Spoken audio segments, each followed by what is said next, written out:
Cricket and ஃபேன்ஸுக்கு வணக்கம். So IPL மந்த்துக்குள்ள நம்ம என்டர் ஆயாச்சு. ஸோ இன்னைக்கு டே 2 அப்படிங்கிறத நான் சொல்லிக்கிறேன். ஸோ இதுக்கு நடுவில் ஐபிஎல் கேம்ப் எந்தெந்த டீம் ஸ்டார்ட் பண்ணியிருக்காங்க, குறிப்பாக ஆர்சிபி ஸ்டார்ட் பண்ணிட்டாங்க அண்ட் சிஎஸ்கே ஸ்டார்ட் பண்ணிட்டாங்க. ஸோ யாரெல்லாம் எப்போ வராங்க, குறிப்பாக ஃபாரின் பிளேயர்ஸ் எப்போ அவைலபிளாக இருக்காங்க, எப்போ வருவாங்க அப்படிங்கிற கம்ப்ளீட் டீட்டெயிலை இந்த வீடியோவில் பார்த்து தெரிஞ்சுக்கலாம். அதுக்கு முன்னாடி ஃபர்ஸ்ட் டைம் சேனலுக்கு வரீங்கன்னா மறக்காம சப்ஸ்கிரைப் பண்ணி சப்போர்ட் பண்ணுங்க. அப்போ தான் அப்டேட் எல்லாமே எங்களை வந்து சேரும். சரி வாங்க வீடியோக்குள்ள போகலாம். So first of all CSK வழக்கம் போல ஸோ முதலா அவங்களோட கேம்ப் அப்படிங்கிறத வந்துட்டு ஸ்டார்ட் பண்ணியிருக்காங்க. ஸோ 1ஆம் தேதியே பார்த்தோம் அப்படின்னா எம்எஸ் தோனி அவர்கள் வர வேண்டியது. ஆனா அம்பானி அவங்களுடைய மேரேஜ் போயிட்டு இருக்கு. எத்தனை பேருக்கு தெரியும் அப்படின்னு தெரியல. ஸோ அங்க தோனி அண்ட் ரோஹித் சர்மா, ஸோ அதுக்கப்புறம் வந்துட்டு ஹர்திக் பாண்டியா, நிறைய பேரை நம்மளால வந்துட்டு பார்க்க முடியுது. டான்ஸ், ஆட்டம், பாட்டம், கொண்டாட்டம் சொல்லிட்டு ஃபெஸ்டிவல் மாதிரி சும்மா வேற லெவலில் கொண்டாடிட்டு இருக்காங்க.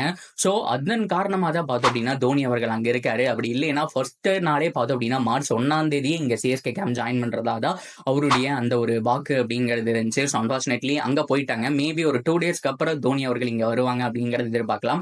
சோ அதை தொடர்ந்து சிஎஸ்கே கேம்ப்ல முதல் நாளே வந்த நபர்கள் யாரு அப்படின்னு கேட்டீங்கன்னா தீபக் சகர் வந்துட்டாருங்க. ஸ்விங் கிங், அவங்க டீமுடைய ஸ்விங் கிங் அப்படின்னு தான் சொல்லணும். சோ நல்லா பண்ணிட்டு இருக்காரு. இந்த வருஷமும் நல்லா பண்ணுவாரு. செரி ஆன் போர்டு அப்படிங்கிற மாதிரி வெல்கம் பண்ணிட்டாங்க.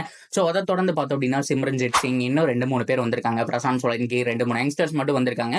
அண்ட் ராஜவர்தன் அங்கரேஷ்கர் அவரும் வந்துட்டாருங்க. சோ பயிற்சி அப்படிங்கிறது தொடங்கியாச்சு சிஎஸ்கே சைட்ல இருந்து. சோ இன்னும் ஏகப்பட்ட பேர் வரக்கான சான்ஸ் அப்படிங்கிறது பாசிபிள். சோ ஃபாரின் பிளேயர்ஸ் குறிப்பா அவங்க நியூசிலாந்து பிளேயர்ஸ் தான் அதிகமா இருக்காங்க. எப்போ நியூசிலாந்து பிளேயர்ஸ் அவைலபிள், எப்போ சிஎஸ்கேக்கு வருவாங்க அப்படின்னு கேட்டீங்கன்னா 12ஆம் தேதிக்கு மேலதான் நியூசிலாந்து பிளேயர்ஸ் எல்லாருமே வருவாங்க.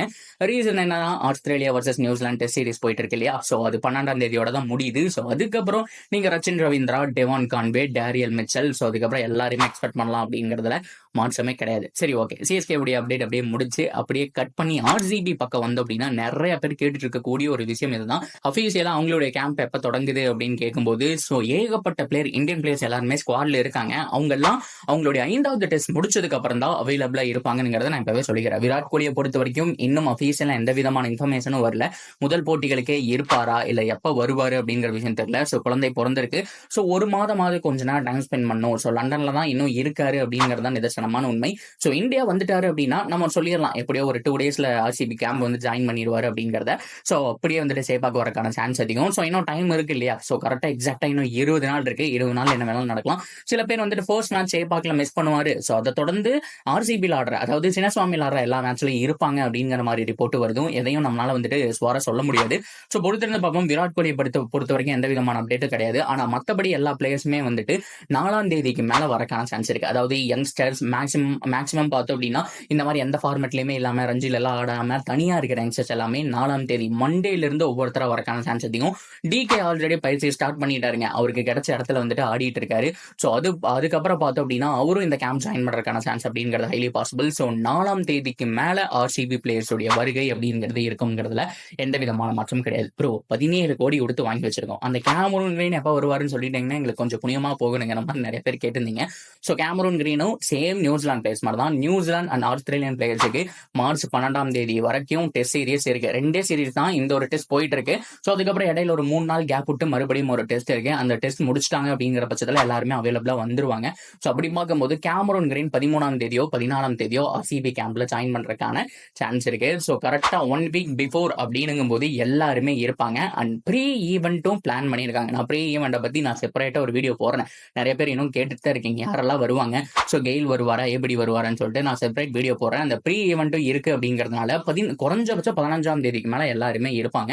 1 வீக் பிஃபோர் அப்படிங்கிற மாதிரி எல்லாருமே இருப்பாங்கிறதுல மாற்றமே கிடையாது. ஸோ 2 டீமும் கேம்ப் ஜாயின் பண்ணிட்டாங்க. இதை தொடர்ந்து கேகேஆர் தான் பிளான் பண்ணியிருக்காங்க. 4ஆம் தேதிக்கு அப்புறம் பார்த்தோம் அப்படின்னா அவங்களுடைய பிளேயர்ஸ் எல்லாருமே அவைலபிளா இருப்பாங்க.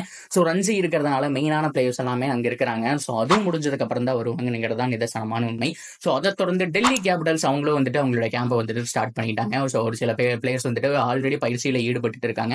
ஸோ குஜராத் டைட்டன்ஸ் அவங்களும் பார்த்தோம் அப்படின்னா ஸ்டார்ட் பண்ணிட்டாங்க. ஸோ ஆல்மோஸ்ட் கிட்டத்தட்ட 5ல இருந்து 6 டீம் வந்துட்டு மார்ச் 4 அப்படிங்கிற டேட்டை வந்துட்டு லாக் பண்ணிட்டாங்க. சிஎஸ்கே மட்டும்தான் 1ஆம் தேதியே அபிஷியலா எல்லா பிளேயரும் கொண்டு வரணும்னு சொல்லி இப்ப தீபக் சகர், அங்கரேஷ்கர் அப்படிங்கிற மாதிரி எல்லா பிளேயர்ஸும் வந்திருக்காங்க. ஸோ இதுல எந்த விதமான மாற்றமே கிடையாது. ஸோ அதே மாதிரி விமன்ஸ் ஐபிஎல் உடைய அப்டேட் அதையும் நான் அந்த ஒரு வீடியோட கவர் பண்ணிக்கலான்ட்டு இருக்கேன். ஸோ அந்த ஒரு டாப் 3 இடத்தை யார் பிடிக்க போறாங்க அப்படிங்கிறதா மிகப்பெரிய கேள்வி.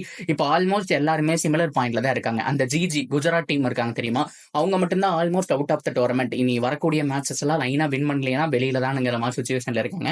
ஸோ மற்றபடி எல்லாருக்குமே ஒரு சான்ஸ் இருக்கு. ஸோ ஆர்சிபி இன்னைக்கு நடக்க போற மும்பை இந்தியன்ஸ்க்கு எதிரான போட்டியை வின் பண்ணியே ஆகணும். அப்படி பண்ணாங்க அப்படின்னா அவங்களுடைய அந்த டாப் 3 பொசிஷனை சீல் பண்றதுக்கான சான்ஸ் இருக்கு. வெயிட் பண்ணி பார்ப்போம் அது எப்படி போக போகுதுன்னு சொல்லிட்டு. ஸோ அதுக்கு இன்னும் ஒரு 15 நாள் தாங்க. ஸோ அதுலயும் பார்த்தோம் அப்படின்னா மார்ச் 17 ஃபைனல் வந்துடுது. ஸோ அதுவும் முடிஞ்சிடும். ஸோ கரெக்டா அந்த மார்ச் 17க்கு அப்புறம் 1 வீக் கேப் இருக்கும்போது மென்ஸ் ஐபிஎல் ப்ரீ ஈவெண்ட் இதெல்லாம் நடத்தி முடிச்சு அந்த ஒரு ஐபிஎல் ஃபீவர் அதுக்குள்ள நம்ம போக ஆரம்பிச்சிருவோம் அப்படிங்கிறத நம்ம நிதர்சனமா நம்பலாம். ஸோ நீங்க என்ன நினைக்கிறீங்க அப்படிங்கிறத தாராளமா கமெண்ட் செக்ஷன்ல சொல்லுங்க. தொடர்ந்து அப்டேட்டுக்கு சேனலோட இணைஞ்சிருங்க. மறக்காம சப்ஸ்கிரைப் பண்ணி சப்போர்ட் பண்ணுங்க.